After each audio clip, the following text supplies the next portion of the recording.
Okay, now that most of March's memories are nice and secure in the memory TARDIS, we can sail through the rest of March on a sea of wealth and excellence, because I am now the owner of a gravy yacht.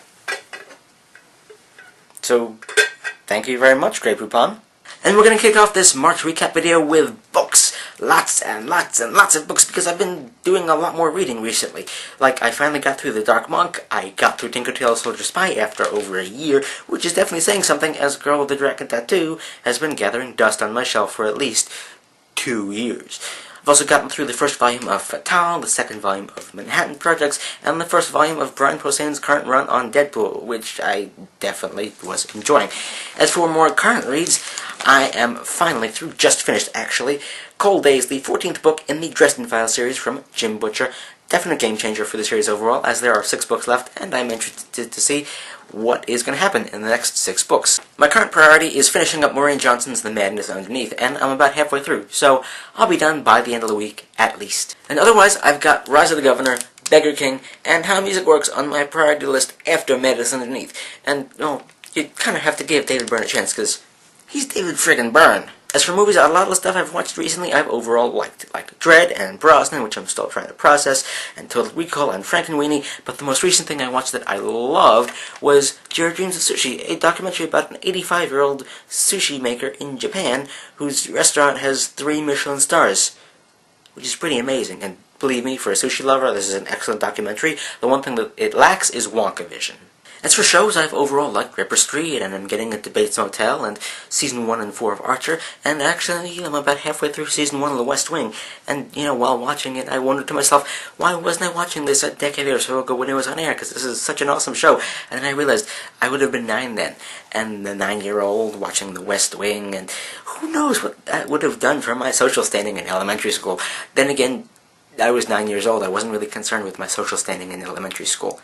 And otherwise, we have the return of Doctor Who. I quite enjoyed the return for the second half of Series 7, and we also have Orphan Black, which I liked, off to an interesting start. And, well, tonight, actually, we have, of course, the season finale of The Walking Dead, and the return of Game of Thrones, both of which I am anticipating very, very highly. But by the time this video is up, I'll have seen them, and, you know, I'm not going to splice in my thoughts. But if you follow me on Twitter, you'll probably see them somewhere. And otherwise, I've been up to the awesomeness that is PAX East 2013, which was overall quite awesome despite my initial hesitance to return for a 4th year. So, the cosplay was excellent. There were plenty of Doctor types, Marvel types, there was Katamari, some Avatar and Korra types, which really made the con for me. Some Zelda types, Driver, a few badass women, Captain Mal, Death, Dream, Bane, Merida, and someone brought Bob, surprisingly enough, and he was docile. I didn't even see him ogling any of the booth babes or cosplay girls, so that's a good thing. I also checked out the Kickstarter Lounge and a panel about learning with portals, and I ran into Freddie Wong and Corey of SMP Films, and I ran into Paul and Storm and asked them the chances of Learning Town getting renewed for a 2nd season. So, what do you think the chances are of Learning Town being picked up for a 2nd season with the Kickstarter campaign and what have you going on? Well, technically, Dough Grabber is what it was on, and it did get picked up for a 2nd Dough Grabber season. Cookie was optimistic that we can do more, but that guy, the network guy... Oh man, he scares the hell out of me.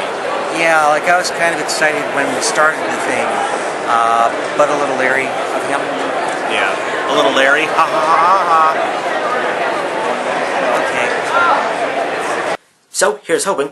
And I tried out a bunch of really cool games too, like Dropcord, which uses the Leap Motion sensor thing, and Lego City Undercover, and Nun Attack, which is a cool smartphone game involving nuns and guns, and what's more fun than nuns with guns? And this other game called Telekinesis Kyle, and of course the Marvel Heroes MMO, which is released, I believe, the beginning of June. I have a closed beta key for that, which I have yet to try out and whatnot, but what I tried at the con was definitely very fun. So many Marvel heroes and villains that are going to be included in the game and add to the game.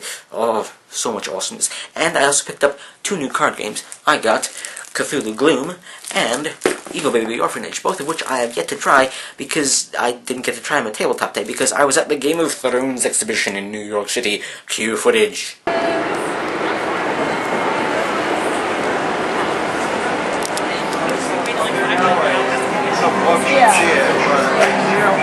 You got a scar, you look mad cool. I know. Is there not a gift box? Oh, you didn't get the picture. That's right, no one ever saw it, we don't believe you. 3 hits.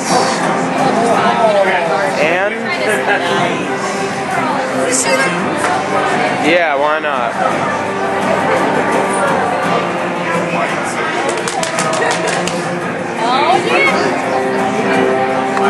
The Iron Throne is yours. So even though the experience itself is about half an hour or so, maybe a little more, maybe a little less, and my brother and I waited about 4 hours to actually get in, it's definitely worth it for a fan.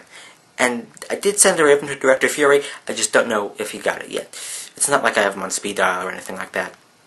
I probably should, seeing as, you know, S.H.I.E.L.D. agent now and everything. I should start wearing a suit more often. I think I'll go do that.